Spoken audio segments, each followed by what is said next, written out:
Namaskar and good evening. Team Hingori Sutras welcomes you to this session of In Conversation. The feminine principle is a subtle energy which is found within the psyche of both men and women. It is merged in the essence of our spiritual identity. When this principle is understood and realized, it is the force so powerful that it awakens us to new realities and realigns us to the true purpose and meaning of life. Last week, we saw the world celebrate International Women's Day. We at Hingori Sutras decided to celebrate Shakti through our session today. Womanality, the spiritual side of a woman. We have with us four beautiful ladies who belong to different age groups but have one thing in common: their conviction in their belief. Spirituality is the way of life. A very warm welcome to you, Geeta, Naina, Tara and Devika. आपका बहुत बहुत स्वागत है.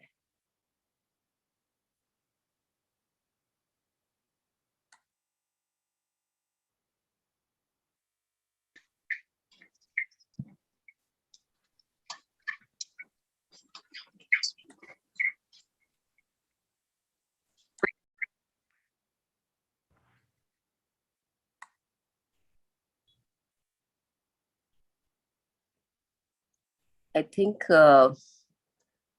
we have a bit of a, okay.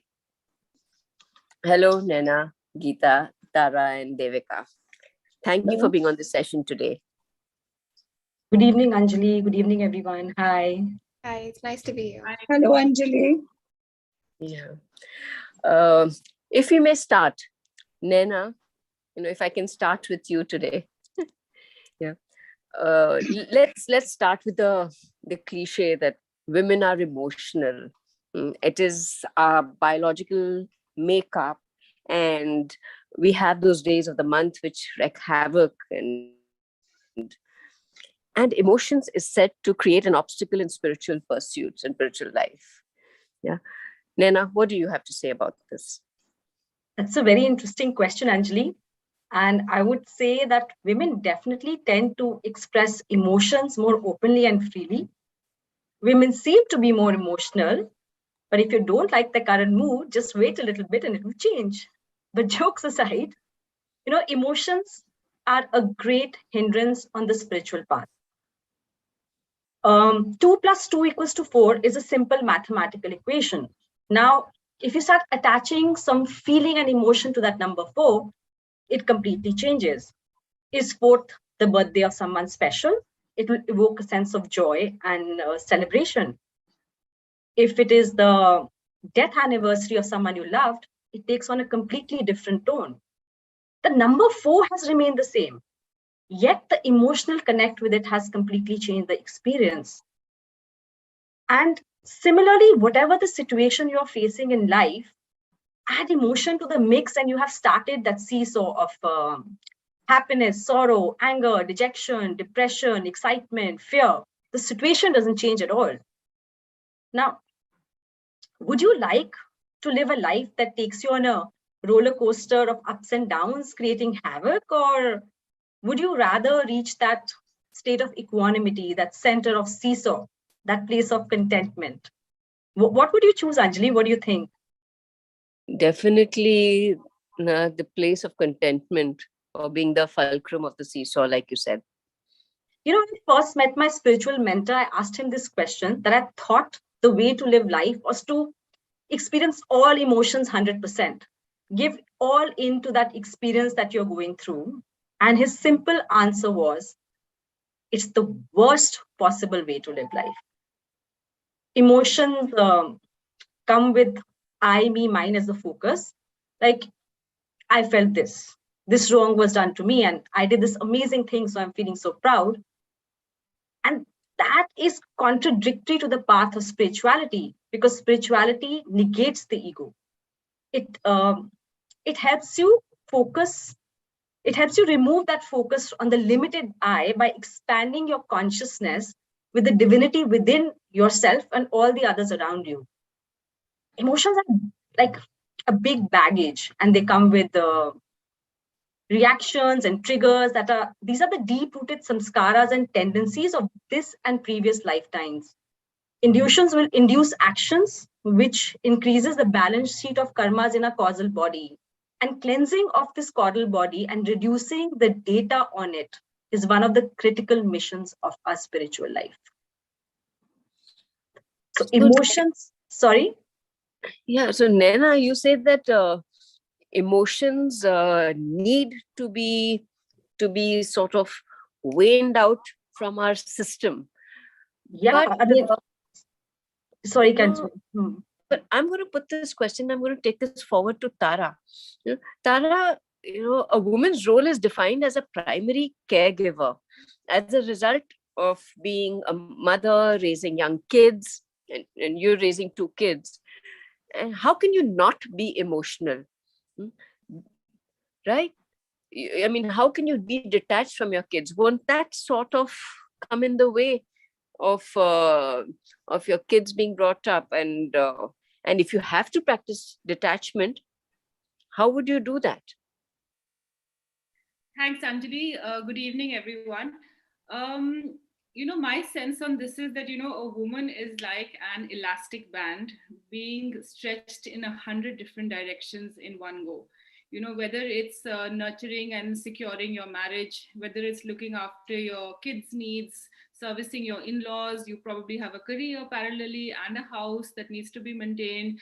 And most women in the Indian setup don't live with their parents, so they're riddled with guilt because they're not fulfilling their obligations to their original family. So a woman is just being pulled in 20 different directions, and they are constantly multitasking. And a woman's own spiritual growth and path is so low down on the pecking order of so-called priorities in the physical world, that pursuing that path is almost unjustifiable in a woman's life, because it's like, don't you have a million other seemingly critical things that you need to get done before you start doing your spiritual stuff? And I'd like to iterate a personal experience. 2 weeks ago, it was Mahashivratri, and it was probably the most important day, as everyone is aware. And I was booked to go and see my spiritual mentor, and everything that had to go wrong did. My littlest child, the person who takes care of her, went home. My older child was sick, and I was moving house, and my house was packed in 50 different cartons, and I was booked to fly out. Was I supposed to go? Absolutely not. Nothing, and nothing in the way my ecosystem was allowing me to go, but I still decided to go. And now the question is, why? What made me go on this trip when everything was, the odds were totally against me?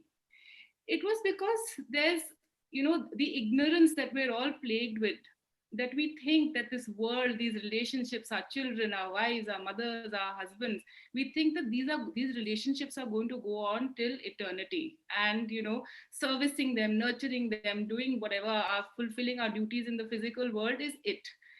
And the lucky 1% are able to understand that there's a spirit beyond, and that needs some nurturing. And you've also got to focus on your spiritual path. Your spirit is the only thing that stays with you once you're a picture on the wall and Ram Nam Satya Hai. It's your spirit. That's the only thing that's left with you. So nurturing and servicing this spirit, accepting this, realizing this, is me practicing detachment, because me going on this trip was me being detached, seemingly detached from my family. Was I actually detached? No, I did everything it took to make sure they were comfortable and taken care of while I was away. But I went on the trip because I've understood that, I want to be in the lucky 1%, not in the unlucky 99%. So, Seemingly detached is the key word here. While we spiritualists or spiritualists, practicing spiritualist parents, do understand seemingly detached. Let's ask a, a child here. I mean, Devika, you being, let's get another viewpoint or another perspective, as you being a student and your parents being practicing spiritualists. What is your viewpoint on this? Have you been deprived of attention?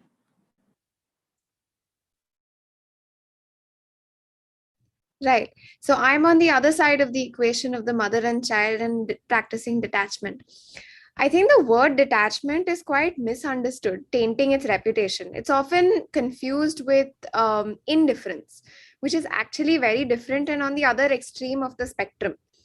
Detachment is about letting go, about not being emotionally intertwined in the life of your child, about allowing them to live the way they are and not being so worried about the result that you end up controlling what they do in their best interest, of course. But what it doesn't mean is not caring about what happens to them or not guiding them. So detachment has got a sort of a bad reputation, which shouldn't be the case. So in being detached, I don't think in any way it makes a mother a bad mother. In fact, if you ask a teenager, I think they might even say that it makes you the best mother. Detachment comes from realizing that every individual has come here to play their role in our movie, so as to say, with our own destiny, with our own predetermined roles. So there really isn't anything that you can control. A mother practicing detachment should never have to feel guilty. And I think the best way to do that is to be able to explain to your child the concept of detachment as a tool to deal with emotions and to stay at the fulcrum, like you said, of the emotional seesaw. And in doing so, you're not only explaining to them what you are doing in your own spiritual practice, but you're also introducing your child to the spiritual journey at that young and earlier stage. So I've been going to this sthan since before I was born. I've gone from being a toddler crawling around everyone's feet to slowly listening in on the conversations, and a little bit of it has seeped through my brain. I listen in on every conversation happening within my earshot. Whether that's a good or bad thing, we'll have to put a poll out on it. But I think growing up with spiritual parents, visiting my mentor practically since I was born, has made me who I am as a person, not just in action or in behavior, in my interaction with other people on the outside, but my innate character at my very core. A very important lesson I think I've learned through seeing my parents be detached, to understanding what detachment is myself and trying to practice it. I won't say being successful, but trying, is acceptance. Acceptance that destiny will bring you whatever is meant to happen, good or bad, either, but what is meant to happen. So, while in an emotionally distressing situation, you may feel like it's the end of the world, but as you work your way through it, once you come out on the other side of it, you begin to see it as a more trivial event. I'll give you an example. At 15, I went through a major heartbreak when my closest friend betrayed me in taking a captaincy position that I was set to be awarded. My spiritual mentor, I went and I was very distraught, and I told him, I'm feeling completely let down and betrayed, and it feels like such a huge thing to me. And very calmly and matter of factly, he told me, good. It's better that you're burning through your negative karma now while you have so little to lose rather than later, isn't it? And that one line put everything into perspective for me.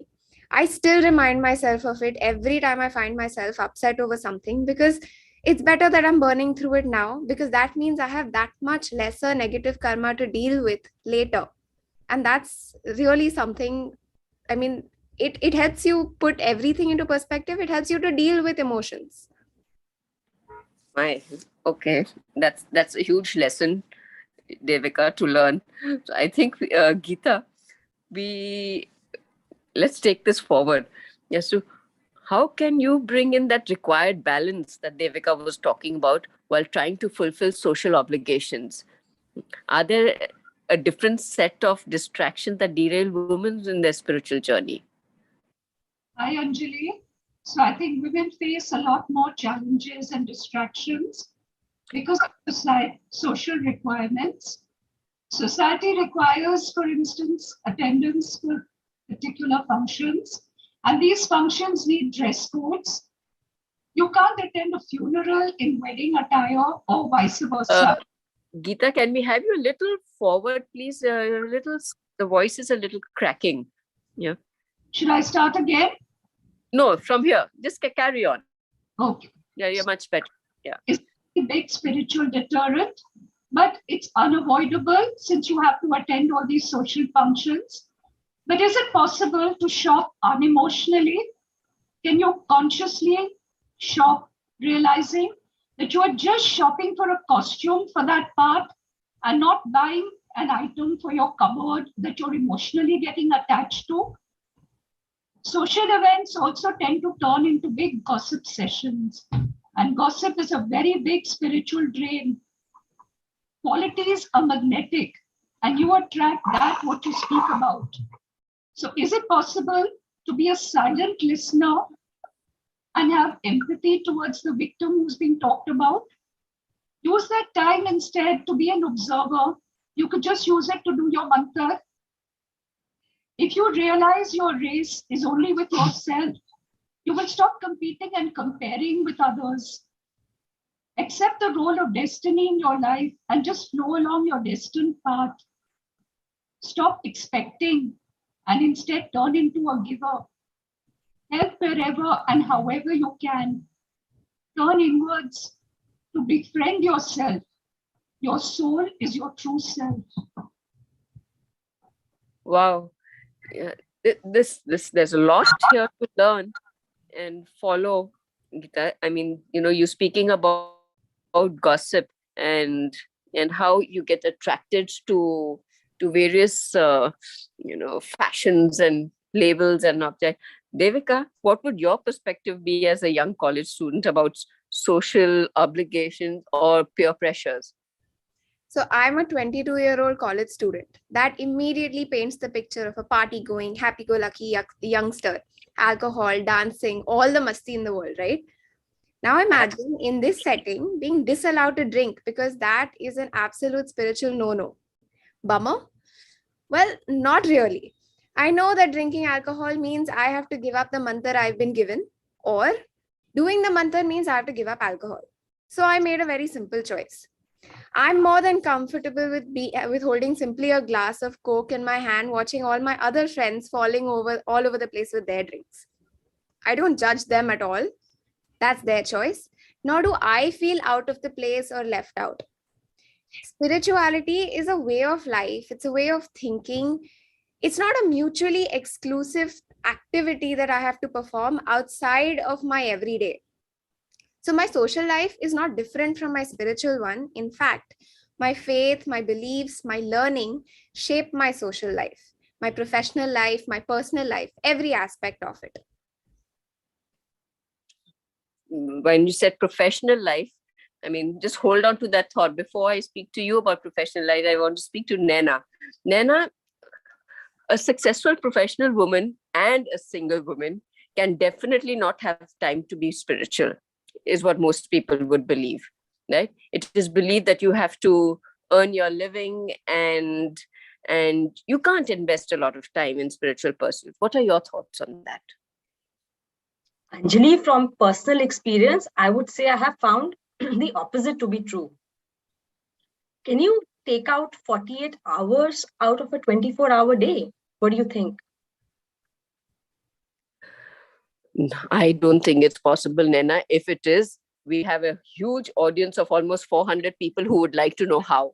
I think you can extend that a little bit. You can create time for things that are important, and I have found that the rest actually falls into place. And what is more important than the spirit? Most people spend the entire life focusing on the material world, paying little attention to the need of the spirit. People spend time in earning money. They save some for the future, spend some on their needs, and most on their desires of the gross body, like eating at an expensive restaurant, buying a fancy brand, clothes of a fancy brand, a car. And all this for a physical body that lasts about 80 to 90 years. But what about the spirit? The spirit lives for thousands of years. And upon death, it finds itself without any wealth or security to sustain itself in the afterlife. Now, what is that wealth? What do you think, Anjali? What is that wealth of the spirit? Oh, I have read in the Karma Sutra it being the after death dollars. Yeah, but I would say like the after that dollars would be aura, right? Right. Now, Absolutely. man or woman, it doesn't matter. Actually, everyone is going to be single in the afterlife. And I can feel a lot of That's a good married one. people's brains light up with that hope, but it's true. I mean, husband, children, friends, relatives, all these relationships are left behind. And it is foolish not to create this bank balance. And it can be easily done by a simple 3-step formula taught to us by Gurudev: Seva, Mantra Vidya, and self worship. SMS. Easy to remember. Seva, to help another without expecting anything in return. Mantra Vidya, to enhance your aura and cleanse the samskaras. And self worship, by slowly transforming to more sattvic tendencies using the tool of self observation on a regular basis. Now, as a single working professional, I understand the importance of investing for my future. And as a spiritualist, I understand that that future is not limited to my physical self. So, utilizing time to secure the future of my spirit is far more important than spending that time for gratification in this physical realm. I think one has to look at time as a commodity. If you have 8,760 rupees and you spend all of it on a holiday, then you would have nothing left for your basic needs like food, clothing, and shelter. Similarly, if you have 8,760 hours in a year and you spend them all on the needs and desires of your senses, you will have nothing left to sustain yourself after the death of your gross body. So time is a commodity that must be utilized well. Very well said, Nena. Yeah. And very well said. In fact, now we go back to Devika. Devika, you mentioned the professional life. You're still learning, or you're still in the phase where your professional life hasn't yet begun.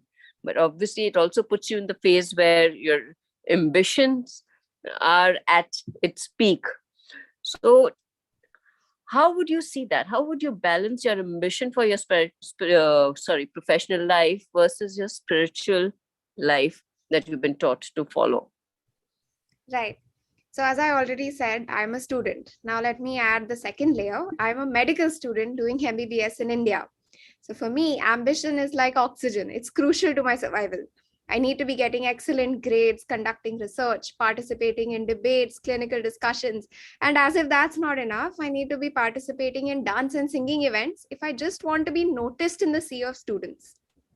Ambition is often spoken of as a negative thing in the spiritual context because it makes you emotionally attached and invested in your goal and your result.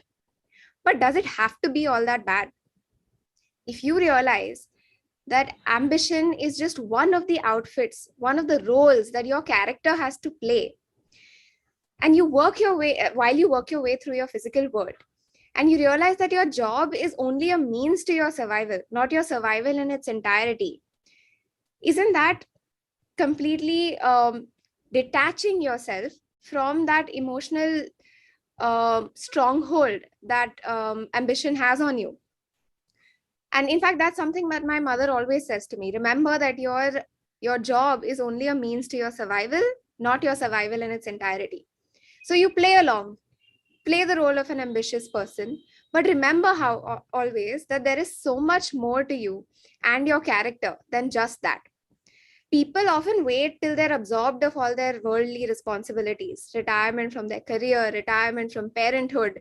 I know my mom was very happy to be retired from parenthood, but they wait for that stage to begin their spiritual practice because they think that there's no time to do both. Really speaking, there is no both. They're not mutually exclusive activities. My spiritual mentor once happened to say something to me that has defined my outlook towards and my perspective towards my career, towards life in general.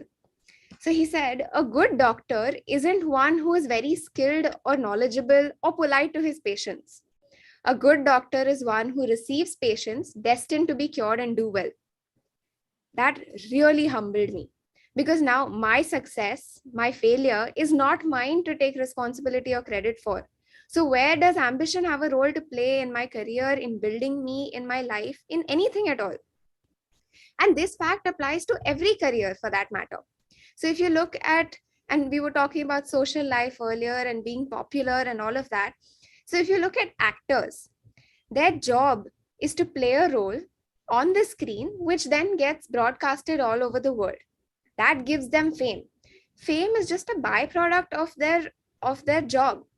So why is it that we're making such a huge big fuss and deal about it? Aren't they just people? It's something so simple. We create such a huge deal out of, oh my god, I saw Hrithik Roshan at the airport or something like that. All he's doing is his job, and very well, but it's just his job. Similarly, ambition is just a job or a role in, and just one part of our life. There's so much more to it, and that's something I've learned along the way, um, in my process and my journey of spirituality. Devika, you've gone and burst the bubble of a lot of actors. They're going to be very unhappy today. Yeah, no, Apology. and taking this forward in terms of, okay, you've spoken it being so matter of fact, but Geeta, there is this bit of, the social fabric of a society which insists on making women feel inferior, though none out here do feel that way. But how does that get tackled? Or how should one tackle that? So this actually starts from the time girls are born. They're treated as inferior, they're treated as burden. But this fault lies with the dowry system. The poor girl child is so innocent. Married women are then asked to worship their husbands. What a great concept. If you realize that he is your Shiv, you are equally his Shakti. You are just as divine. Unmarried women are sadly looked down upon. But however, Mirabai rejected her husband. Mother Teresa was a nun. How does marital status affect the divinity of the soul? Jains adulate sadhvis. Cannot an unmarried woman remain in society and still be a sadhvi? Society pressurizes women for physical perfection. Why can't we realize that this obsession over looks, weight, and hair is so unnecessary? We have actually been created by a master creator. And how could he have created anything less than perfection? We are perfect for the individual roles he has put us in life. So why not accept our limitations, all our failings, just as his blessings? My looks and status do not extend to my soul. My soul is still very pure and very divine. It is the God particle residing in all living things. The soul is not the body, it's the real me. Oh, that's quite true. The soul is not the body, it's the real me. But I want to go a little off tangent to what you said earlier about, society putting pressure on women. Geeta, menstruating women are not allowed to enter or not supposed to enter certain temples. Why is this the case? Is this religious or is there something scientific or spiritual to back it up? There's a very scientific reason for this, Anjali. Women are Shakti and they have a magnetic field around them which becomes much stronger during menstruation.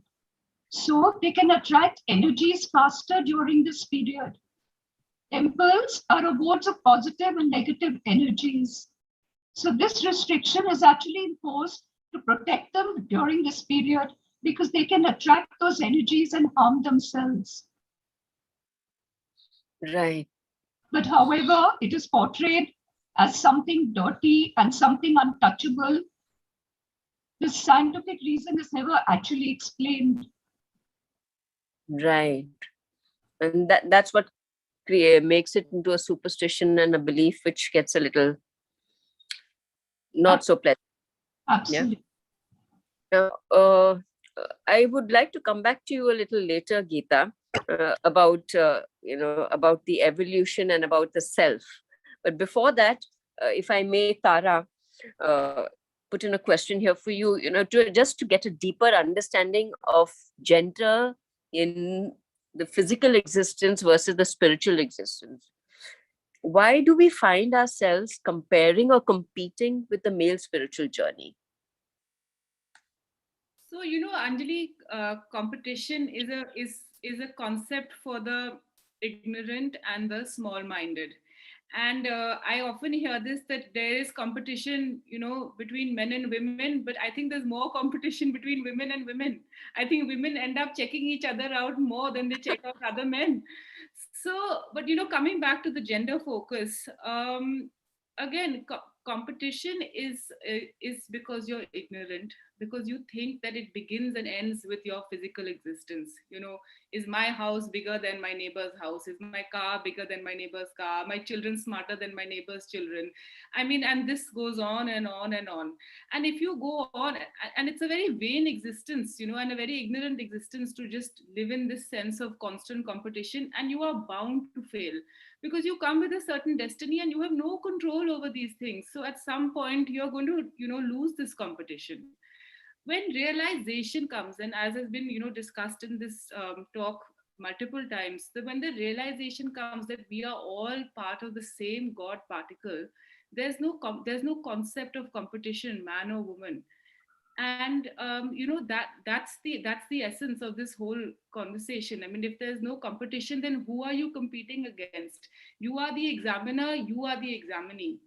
When you live your life and you die, you're going to be giving yourself the marks out of 100, and those marks are not going to be based on how you look, or how your body was, and how many surya namaskars you could do before you died, or what fleet of cars was parked outside your house. It's going to be on the seva you did. Did you think about other beings? Did you actually sit down and do your mantra and reflect, practice some kind of mindfulness, think about your spirit while in all the years that you were alive? And more than anything, if you were given a lot, if you were given opportunities, and honestly, this human life being the biggest opportunity, what did you do with it? Those are the questions that you're going to be answering. That's the real competition you're in, not this competition of man versus woman. Are there more rishis, more male rishis or more female deities? I mean, these things are immaterial once you start to understand that we're all part of the same consciousness supreme, Brahmasmi, as it's said, and it's said in many other ways also. That puts me into a thought, Tara, and I think we could ask Geeta about this. Are there different benchmarks of spiritual evolution for men or women? So Lord Krishna in the Bhagavad has said that divine is present in all. So spiritualism is the religion of the soul. It's about recognizing the soul. And gender lies only at the flesh level. There is no male and female at the soul level. How can the soul have a gender? Soul is the divine force living within you. To acknowledge and recognize your own inner divine self, you do not need to be a man or a woman. Both have equal access to spiritual evolution. All you need is the guidance and blessings of a Siddh Guru. This reminds me, Geeta, of what I had read in the Yog Vashisht. When you cling to the notion of I am Geeta, I am Tara, you live in duality. It is only when you overcome that body consciousness will the consciousness of duality be completely dispelled. For example, the only way for it to completely be dispelled is when you can act in the infinite consciousness, and that is to be experienced and not understood. Absolutely. Because no gender over there, Anjali. It's because what we consider as knowledge based on our intelligence is actually ignorance, like what you said. We then cling on to this notion of a world, though in reality there is no difference in the meaning of the words world or Brahman or infinite or the self. And that is when, like what Tara said, you reach a stage of Aham Brahmasmi, where every identity dissolves. Yeah. So, what is your take on this, Devika? So Shiv and Shakti, the masculine and the female energy, both lie within each individual. So while Shiv represents the state of emotional stability, being unmoved by pain and suffering, Shakti represents ever-flowing energy and life.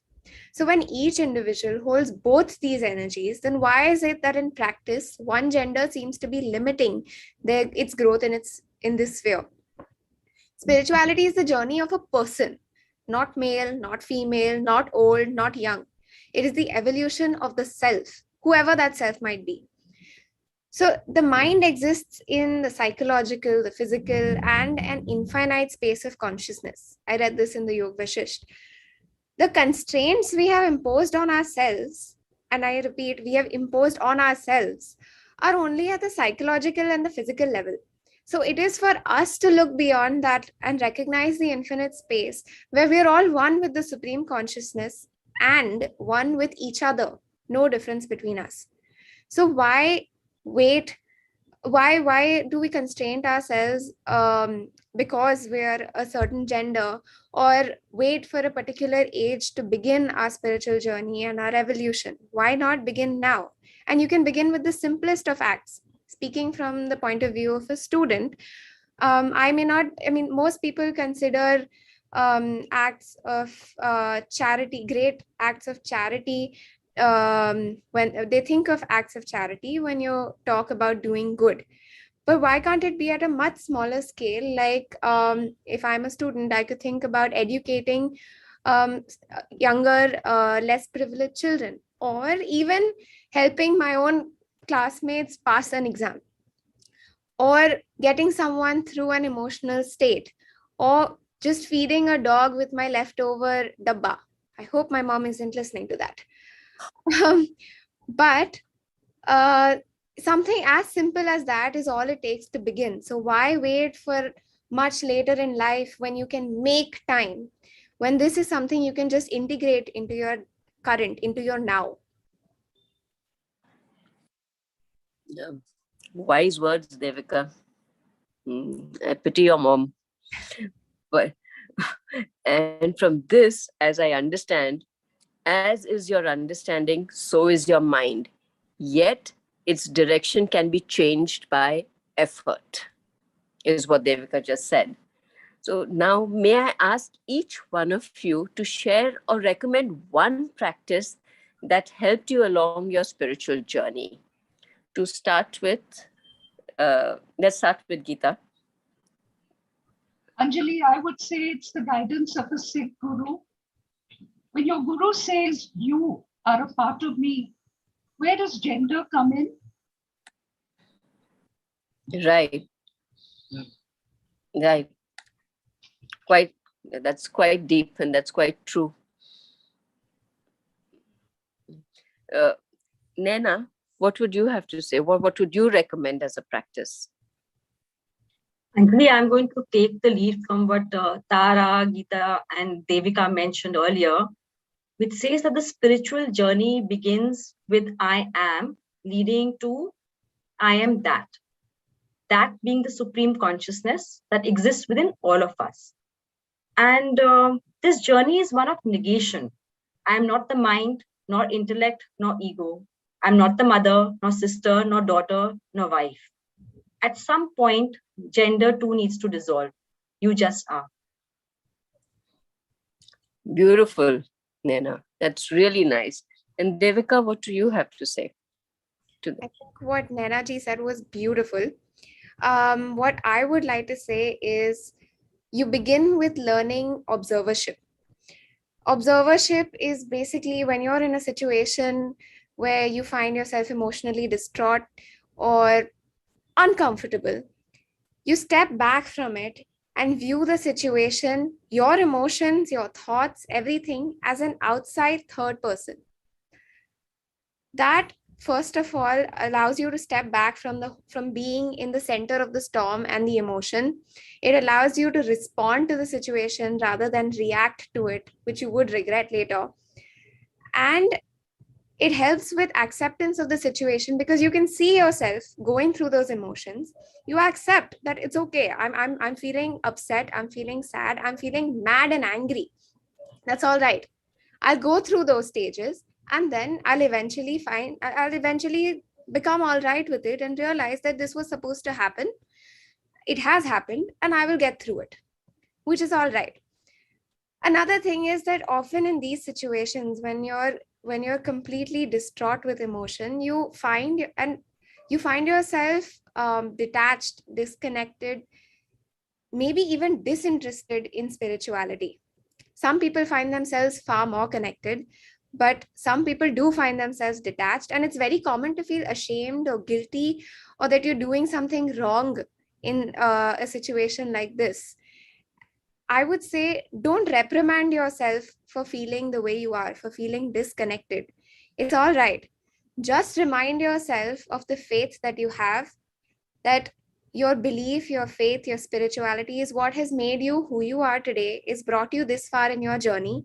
Just remember that you are connected. You may not be feeling that now. Remind yourself that it's there. It'll come back at some point in the future once you've been able to go through the whole cycle of emotions. And I feel that that's something that everybody, especially my age, is it would help everyone this age. Tara, what would you advise or recommend? So, as my advice, I'd like to narrate an email that I wrote to my spiritual mentor when I was pregnant with my first child. And it went like this. Dear X, I have been a disciple of yours for almost 5 years now, and I have been practicing a detachment. I've been meditating on it, I've been reflecting on it, I've been cognizant on it, I've been mindful of it. Now I've been blessed with this beautiful baby who's going to arrive in my arms, and the cookie is going to crumble because this gorgeous child who is going to be so cute and so dependent on me is going to pull me right back into Maya. Oh goodness, this is a big mistake. That dot dot dot, that was my email, and I got a one liner email back saying, just be a good courier service. And that email was a bit confusing at the time. It didn't say very much, and yet it said it all. And now when I look back, what that email really meant was that I had no control over the spirit that had entered my body. All I was providing it was a womb to grow and then come out. It was coming with its own set of karmas, its own destiny that I had very, very little control over and very little to do with. And this awareness and knowledge, I have to say, has made me a more effective parent. I'm less pushy, more effective, more loving and nurturing, but withheld, withdrawn, and controlled, and somehow trying to operate at the middle of that seesaw that we've been talking about. So that's my advice to every mother out there: just be a good courier service. That's really beautiful. And with this, I'd like to announce the house open to question and answer, some Q&A. We have a question here by Devraj. And Devraj is asking, how difficult is it for a woman to pursue her spiritual path or a journey, especially when she is an anchor for a family that may not be very spiritually inclined? How does one navigate through that? Any of you?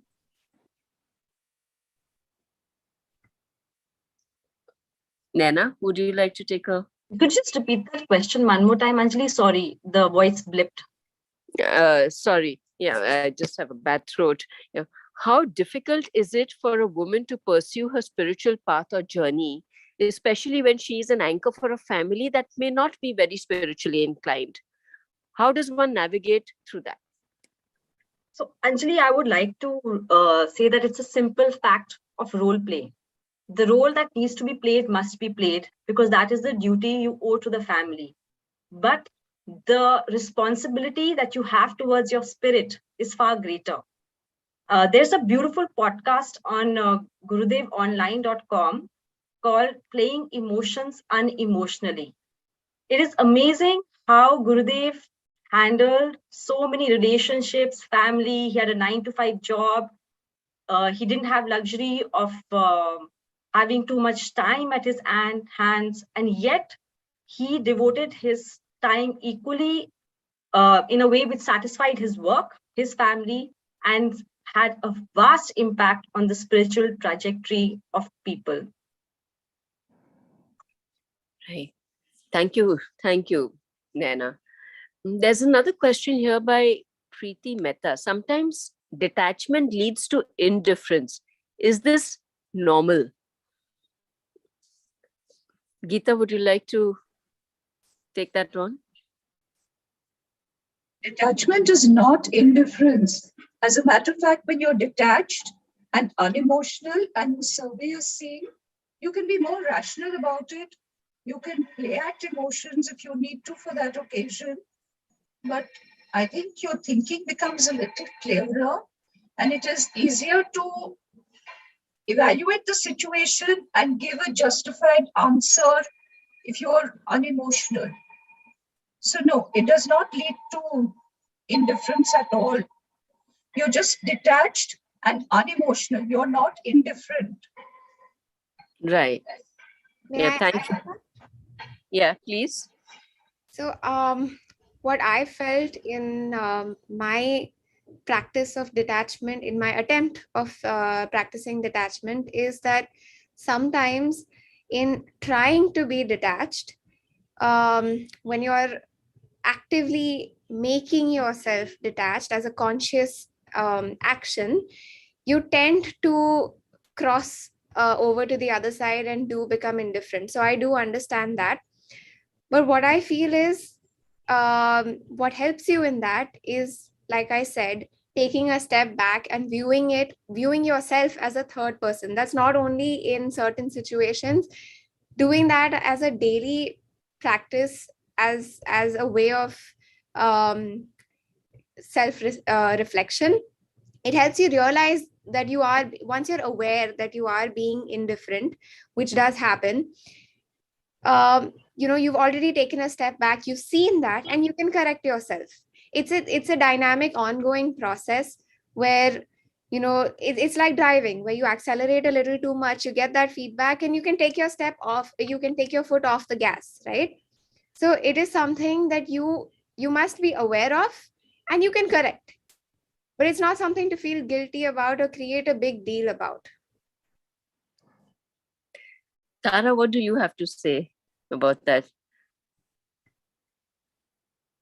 About detachment? I mean, of course, you've said a lot about it. Anjali, coming back to the words of seemingly detached, I mean, I just feel like detachment equals awareness, and honestly, nothing more. And awareness in relationships makes you a more effective person at managing relationships. That's really how I would summarize it. Beautiful, Tara. That was really well put. There's a question here for Devika. Devika, if one is traveling on the path of spirituality, how does one survive the rat race of MBBS admissions, examinations, and eventual job progression? Like I said, when I spoke about ambition, ambition is a character that is a role that my character has to play. I do need it to survive, but I have to remind myself that it's just a role, that there's far more to me than just that ambition, and that it's okay if I slip somewhere. It's okay if I don't make it to the top, because that's not what my life is about. That's not what my goal is. That's not what my purpose is. It's far greater than that. So in that whole rat race where I'm supposed to be competing with everybody, it doesn't stop me from in fact, as an example, I am the one in my group who makes the best notes, who has the complete set of notes of every lecture, and those same notes are not only circulated amongst my friends, amongst all the different colleges. My notes are everywhere, and it's okay, because I know that those notes are going to help everybody quickly cover the syllabus, the crazy syllabus that has to be covered throughout the whole thing. So I don't mind teaching somebody else. I in fact enjoy it, because we're all going through the same race, and it does get a little lonely. So if you're going to get sucked into that ambition, it's going to hurt you and it's going to harm you.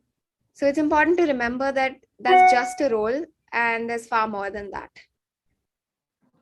Right. Here, there's another, thanks, Devika. There's another question here, Tara, if I may ask you. This is the reverse of the question that came in earlier. So how does a woman who is not spiritually inclined navigate herself in a relationship where her partner is spiritually inclined or involved? Well, let's just hope the partner is practicing the same level of awareness that that one is expecting from the woman that is spiritually involved. But I mean, look, I can empathize with that, and I can understand that. I mean, for the partner that is not inclined, it is not easy. Spirituality is like a light bulb. It's you're born with certain planetary alignments, so you either have a spiritual bent or you don't. And if you don't, it can be quite difficult, and it can also be quite lonely for the partner who's pursuing that journey on their own. So I think, like with every other aspect of marriage, which is essentially like a plant that needs watering every single day, and watering equating here to nurturing love and understanding, someone else's spiritual pursuits has to be then equated to a passion or a hobby that they enjoy. And as long as they're ticking the check boxes as a partner, it must be allowed just as everything else. I mean, I don't see why it has to differ from any of the things, differ as in terms of an interest as compared to anything else. Thank you, Tara. There's another question here for Nena. Nena, could you please re-explain how can we have 48 hours in a 24-hour day? Well, it is a bit of a fantasy fiction kind of a theory, but what I found is that we put aside certain hours a day for certain tasks, and they take us X amount of time. When we start focusing on our spiritual journey, we create a bond with our spiritual, with our spirit, which makes our intuition become stronger. So what would have earlier taken me 2 hours to do actually takes me much less time, because the right answers and the correct solutions start coming to my mind. And with that, the time period required for something reduces exponentially. So it takes time to develop that connect with the spirit, but that investment, if made, actually helps you achieve more in a day than you would have done otherwise. Thank you, Nena. There's this one question here. Geeta, if may I ask you, the question by Disha saying, what are your views on fasting during menstruation? There's no problem in fasting during menstruation as long as you don't visit the temple. Right. It's the temple where the energies lie. If you're at home and you're fasting, or you're going to your workplace or your school, college, there's no harm in fasting. The problem is only if you go to a temple, if you visit a crematorium, then the energies are there which you can attract.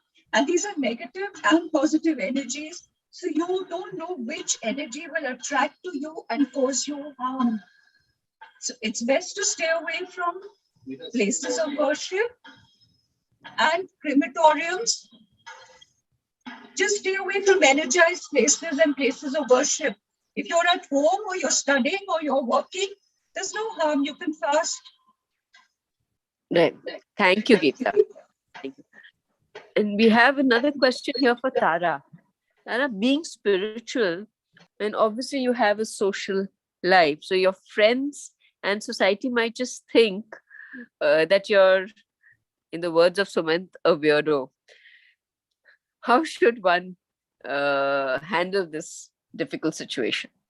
Oh, I've experienced that a lot, Anjali, and I can tell you that for my peer group, for whom buying diamonds, handbags, shoes, planning lavish birthday parties for their children, going to school pickups in nice cars. I mean, that is their world.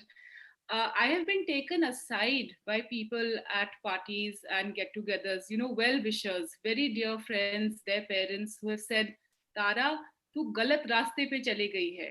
This is not the way to live your life. You're not living your life. You're meant to be taking care of your kids. You're meant to be taking care of your husband. You're meant to be going on holidays. You're meant to be partying. What are you doing? You keep talking about seva and mantra vidya and how it's changed you. This is not how you do things." So initially, I used to find I get very riled up by this information, and I'd get into a long justification with the person that I was conversing with and tell them, no, but there's something called an afterlife, and there's, in 40 years, you're going to be dead and gone. Your children are probably not going to care about you, so you've got to earn your after death dollars. And I would try to brainwash people. What I'd find is that 8 out of 10 people would just dismiss what I was saying, but 2 out of 10 would listen, and it would sometimes just plant a seed in their head that maybe she's not as crazy as she seems. And if those 2 out of 10 people could go home and take that same advice and maybe give the watchman outside their house 2 extra rotis because they thought about seva, or maybe sit down to do their part when they were feeling stressed and then benefit from that and understand the benefits of sitting down and reflecting and doing your part, I'd consider it a life well lived. So yes, I have been labeled offbeat, out of the ordinary and going on the wrong rasta, but one has to be okay with these labels. At the end of the day, they're only labels at the physical level. It's all Maya, right? Absolutely. And that's what Nakul has just written, that he's saying, I read the Yog Vashish, everything is Maya, but Maya itself is an illusion. Could you kindly explain that? Is that question for me? Well, for anybody, yes. Would anybody else like to answer that? I mean, yes, the Yog Wishes is an interesting book because I attempted to read it, and it reiterates the same thing in about 100 different ways, and it just goes to show how difficult a concept Maya is to understand, appreciate, and imbibe. I mean, that entire document has one piece of advice. It's trying to unveil the dark cloud of Maya, basically, and anybody who can get through that book, kudos to them. I read about 40 pages and went back 20 pages.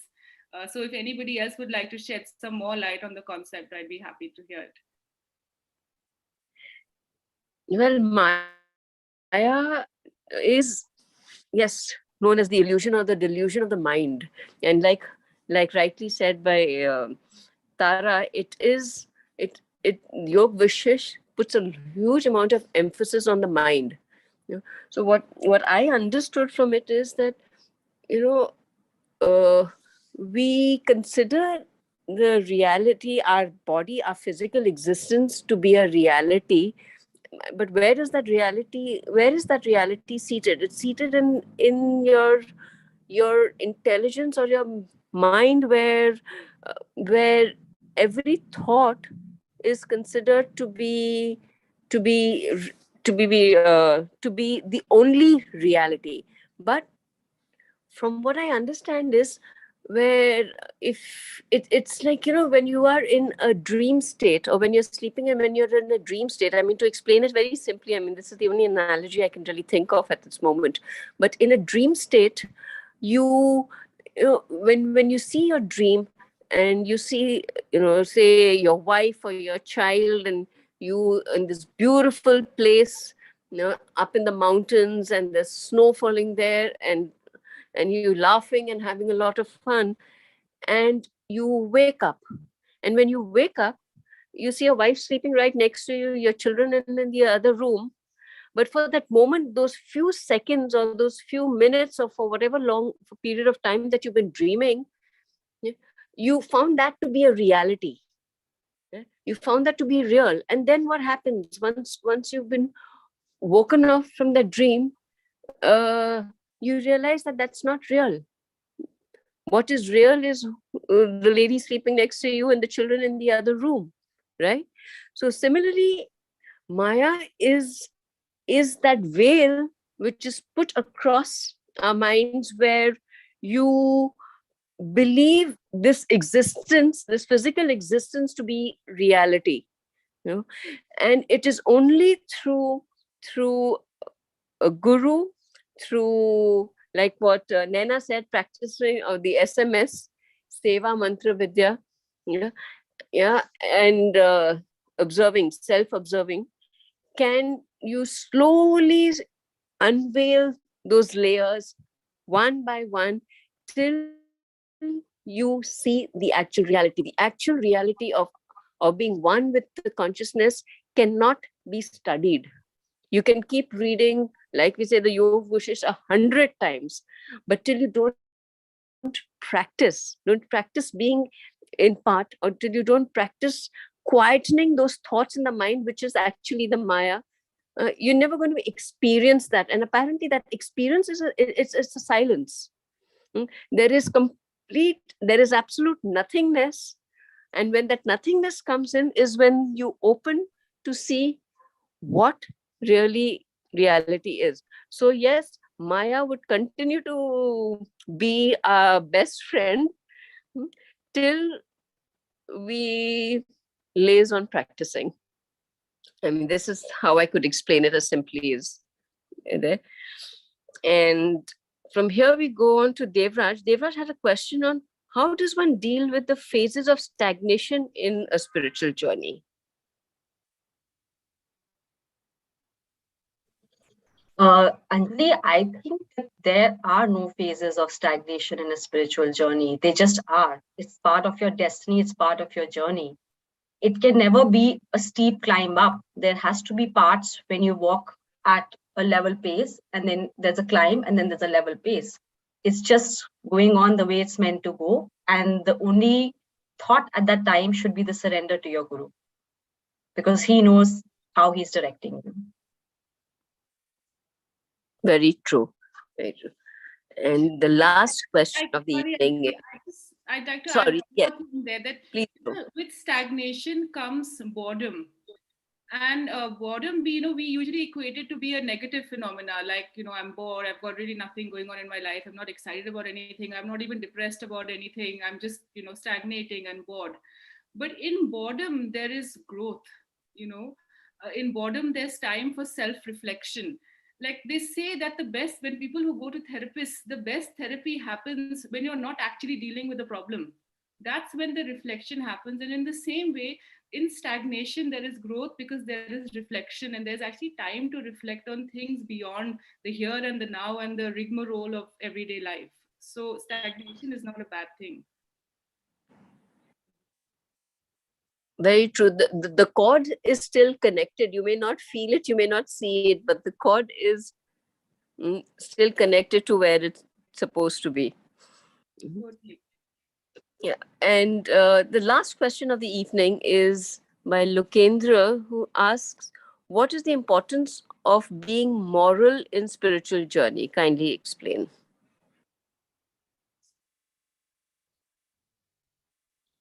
Could you expand on that question, Anjali, a little bit? Uh, I think it is about moral behavior, is from what I understand, Nana. Being righteous and doing the right thing. I think morality is a social fabric of society, and there's so many things which are right in certain cultures and may be viewed as completely derogatory in other culture. I don't think morality has anything to do with spirituality, personally speaking.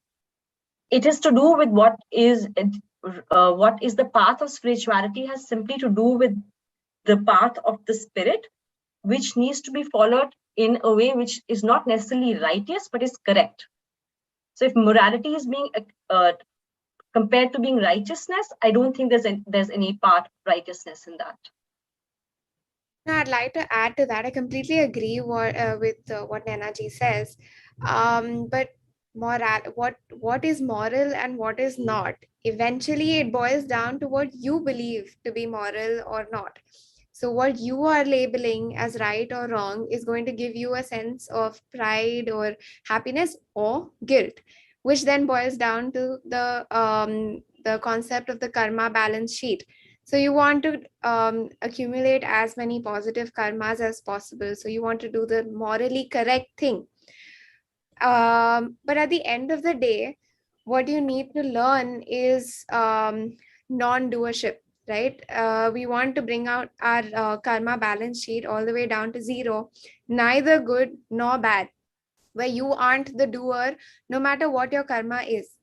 So if you can understand that and practice that, then moral or not moral doesn't come into the picture, because you're not accumulating, you're not the doer, so you're not doing anything right or not doing anything wrong, so you don't even have to think about that. Adding to this is when you do start walking on your spiritual journey, what I do realize is that there's certain qualities that sort of you imbibe or start living by. And for example, empathy, empathy, being non-judgmental, accepting. So these qualities itself makes you more of a selfless giver, and and you do things selflessly for people. So it's more about you don't then think of what is morally right or wrong, because you automatically detach your needs from your action, is how I see it. Right and wrong are just your concepts. What's right for me? Sorry, Geeta, we cannot hear you. Could you just, I think the line's a bit... Right and wrong are just concepts. What is right for me could be so wrong for someone else, and what is wrong for me could be right for someone else. So where does morality stand? Isn't that also just Maya? Ultimately, you just have to flow along destiny, accept your destiny, accept the destiny of the other person.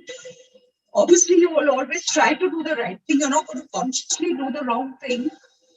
But I don't know where right and wrong figure in spiritualism. Absolutely. Yeah. When finally, after a point, at the Paramatma level, there is no right, there is no wrong, there is no good, there's no bad, there is no I, there's no you. Exactly. We're all one. And with that, I would like to thank you, Geeta, Naina, Tara, and Devika, for such an insightful session. Thank you so much for being with us today. With that, thank you, dear audience. Thank you and good night. Having us. Good night. Good night. Sayonara. See you.